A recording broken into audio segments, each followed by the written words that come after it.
Dramatic news from the north, but first to Gaza. Day 279 of the war. Are Israel and Hamas close to reaching an agreement? Negotiations are underway in Qatar, and the Washington Post is reporting on a framework agreement having been reached for an interim governing plan for post-war Gaza. Jerusalem has yet to comment. As Prime Minister Netanyahu met with senior U.S. envoy Brett McGurk in Jerusalem, a senior U.S. official was telling the Washington Post that a framework has been agreed upon for a ceasefire for hostages deal between Israel and Hamas.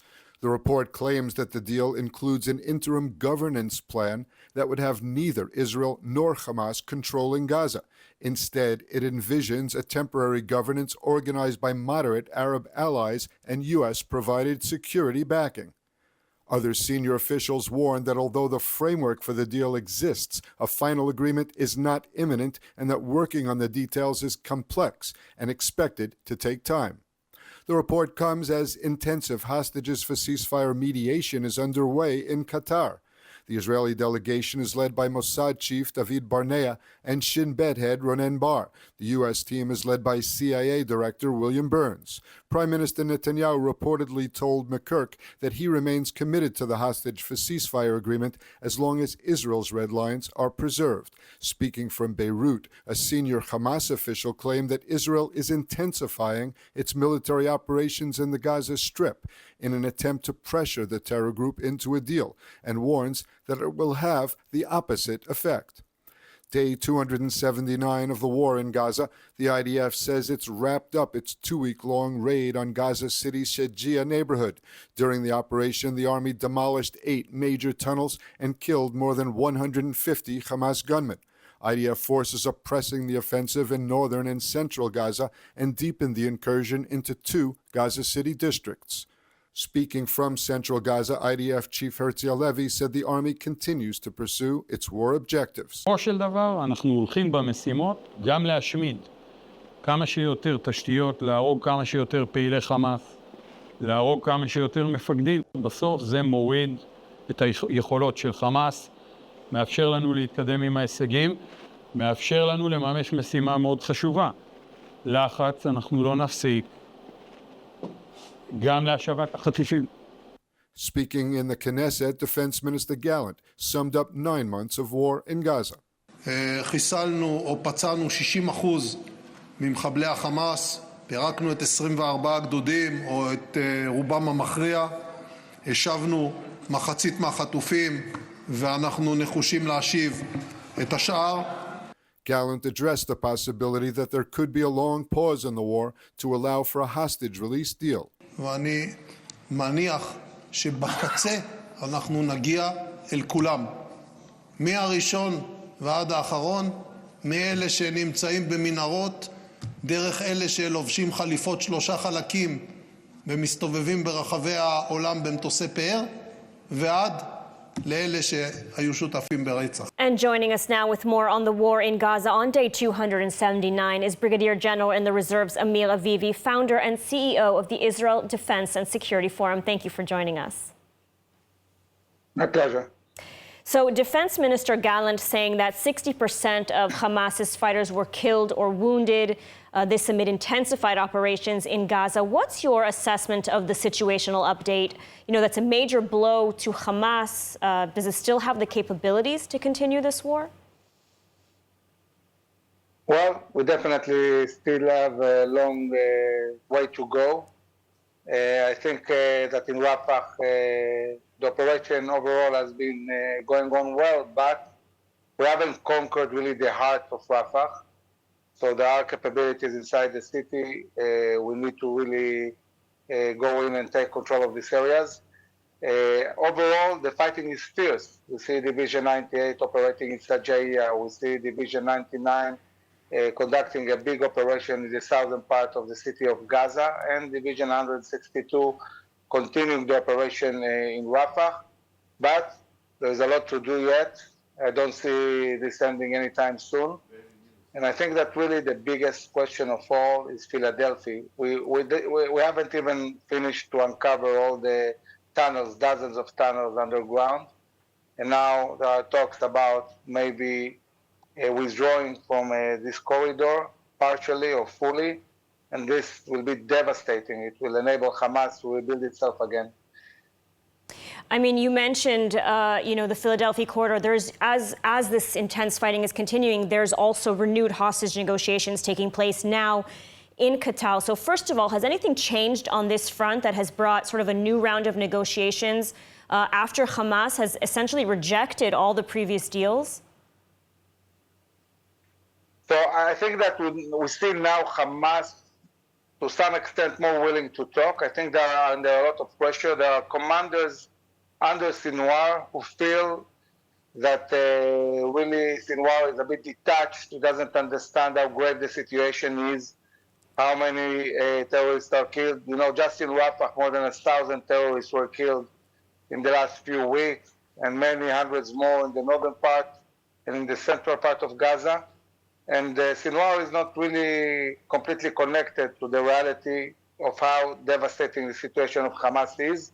There is a lot of pressure on him to get a ceasefire, but Hamas is demanding a full stop of the war. It's demanding withdrawal from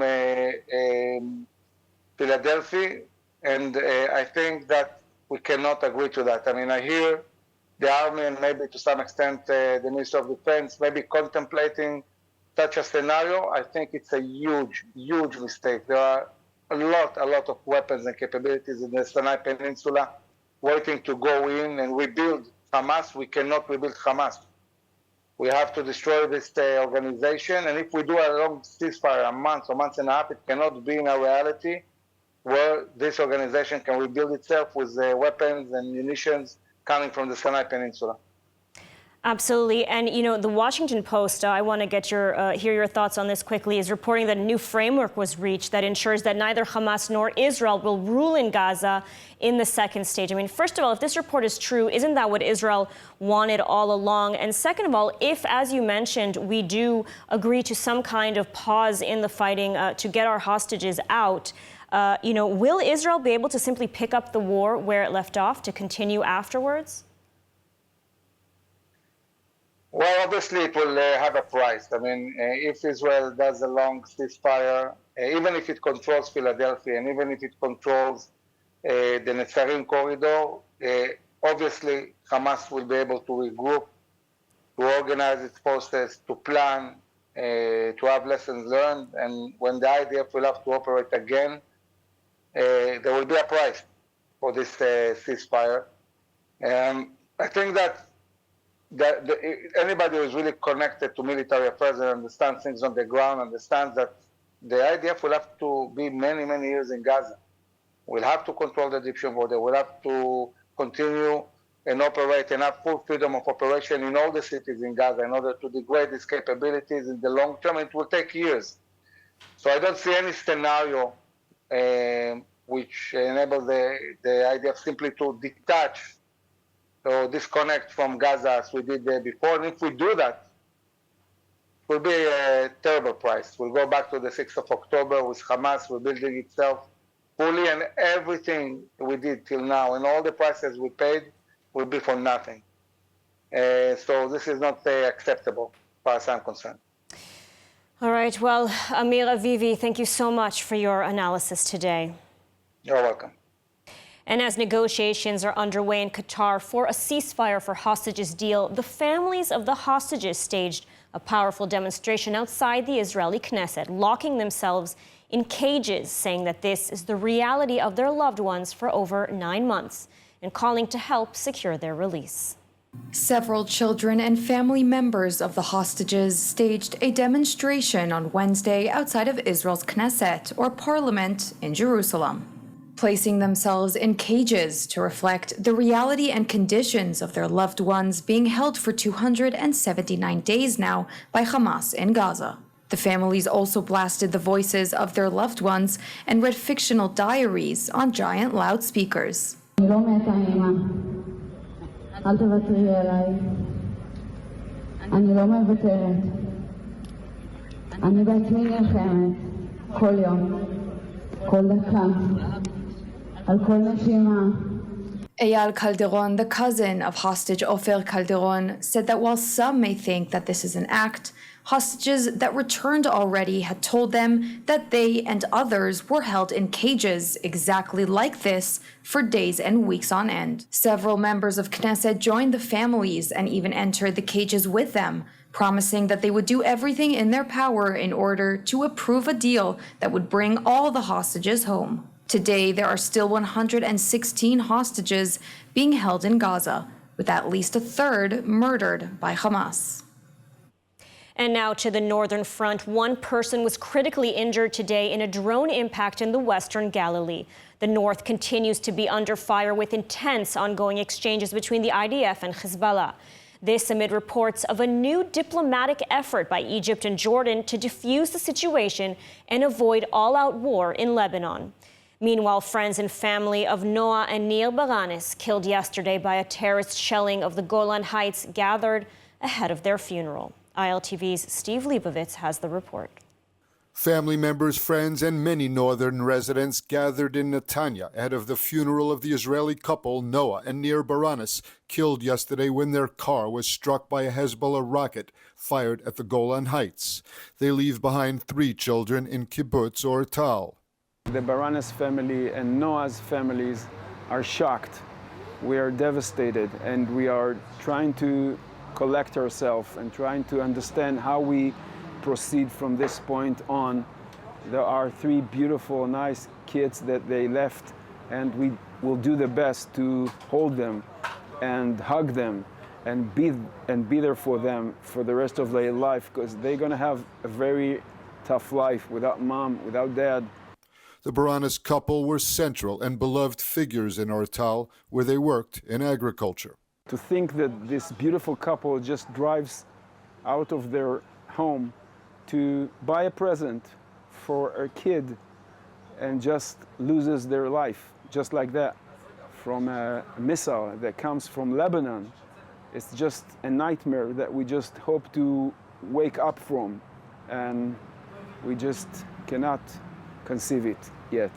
On the diplomatic front, Egypt and Jordan issued statements saying that they were trying to help find a solution to the crisis between Israel and Lebanon. Speaking from his bunker in Beirut, Hezbollah chief Nasrallah said it was up to Hamas to decide on a ceasefire. بالنسبة لنا حماس تفاوض عن نفسها وبالنيابة عن الفصائل الفلسطينية وأيضا بالنيابة عن كل محور والمقاومة. Nasrallah is saying if the war stops in Gaza, Hezbollah will stop firing in the north. And joining us now with more on the situation in the north is Boaz Shaila of the Alma Research Center. Thank you for joining us. Thank you for having me. So Hezbollah head Hassan Nasrallah has said that Hamas is negotiating on behalf of Hezbollah as well now, tying together the ceasefire in Gaza with a ceasefire in the north. He said that if a ceasefire would take effect in Gaza, then Hezbollah would accept it as well. I mean, what's his rationale or strategy here? Is he trying to perhaps come down his high horse to prevent a full-out war?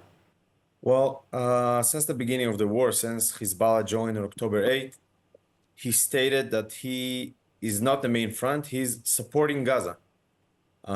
His goal is to erode Israeli abilities, to make sure we have as many soldiers in the northern border as possible because they're detracted from the Gaza operation, and so on, and he's repeated that throughout the war. So he's always repeating it, even in his last speech yesterday. He's saying, we are standing with Gaza, we are supported of Gaza. So are the rest of the Iranian proxies we see in Iraq, we see them in Yemen, and for them, it's not that bad. Although they didn't join the full-out war because apparently it's not the correct timing for them, but it helps them in the sense that in the next war with Hezbollah, which is not an if, it's a when, and we assess it's in the, if not now, then in the next 2 years, Israel will get to this war much weaker, divided from within, less economic power, etc. And that's one of his goals. And for him, it looks very good that he helped Gaza. He never stood down. I mean, Hezbollah has been firing thousands of missiles into Israel without many consequences at all. As you said, you know, it's still standing strong on the northern border. Nasrallah looks good. What is Israel's rationale and strategy? I mean, how can it be allowing this to happen? And will we see in the north what we saw from Hamas in Gaza for the past 20 years now, these cycles of missiles being fired and then limited escalations?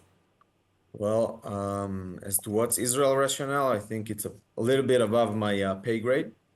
You'd have to ask Gallant and Bibi this question. I'm not sure that Israel has an end game right now in Lebanon, if we're not talking about war, just how to end this conflict. Because you have to remember, we need to employ a lot of forces if we want to invade Lebanon.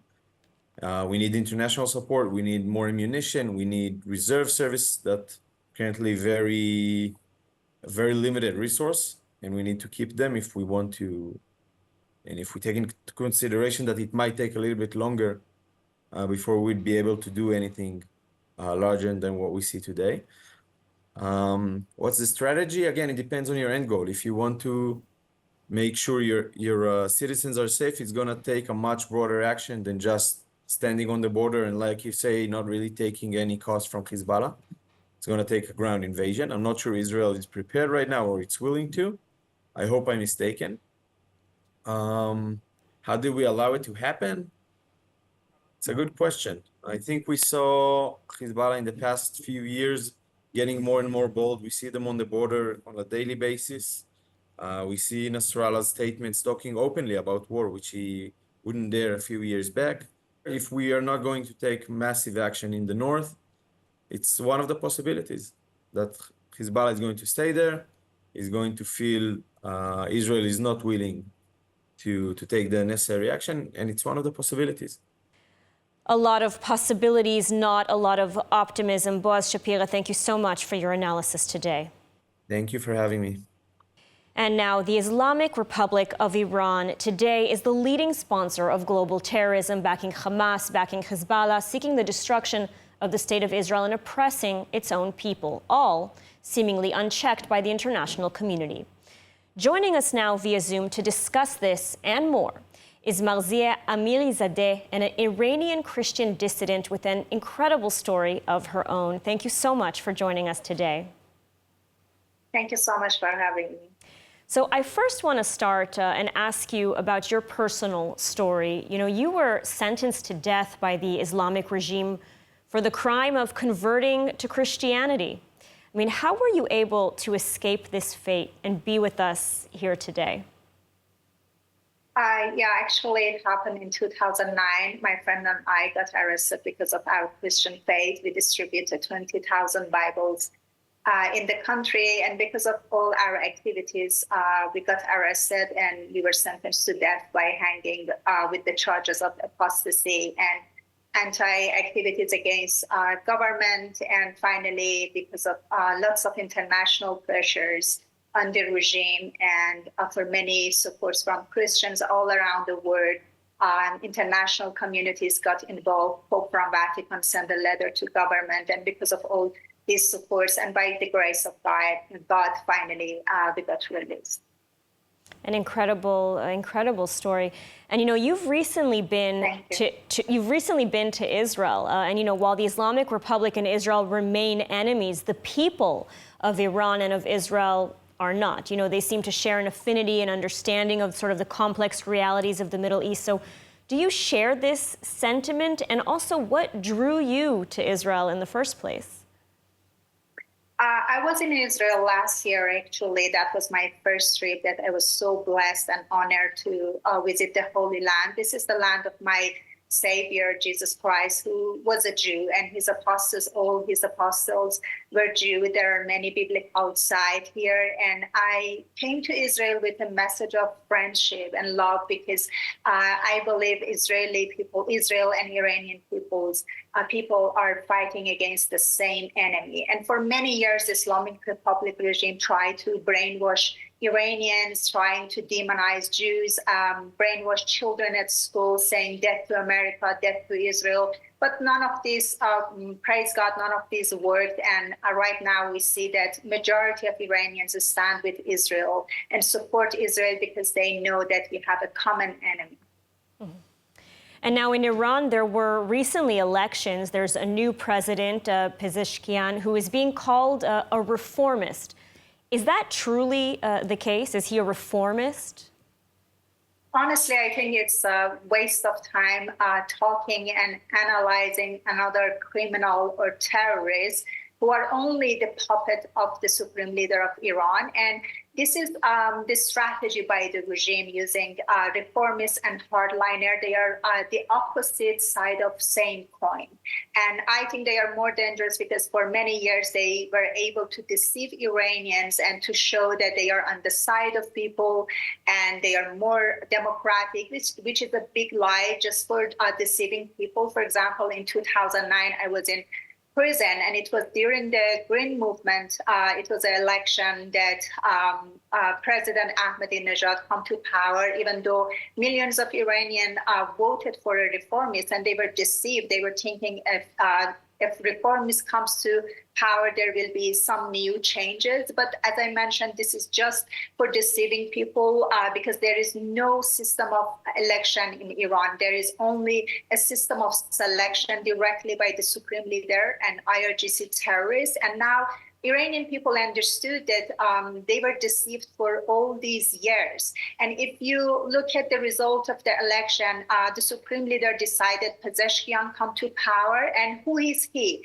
He's just another puppet of the supreme leader. And what makes a president, a candidate qualified in Iran is not based on their education or political or diplomatic proficiency or experience of running a country. What makes them qualify?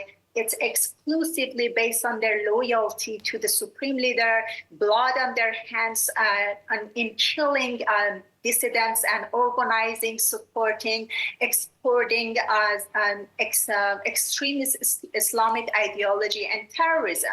And Pezeshkian, as soon as he came to power, if you look at the domestic promises of what he promised before the election, his office immediately announced that he made no new promises. There will be no new changes except following the laws and empowering the laws. He respects Islamic rules and just putting the country in the path of sustainable development, which is a lie.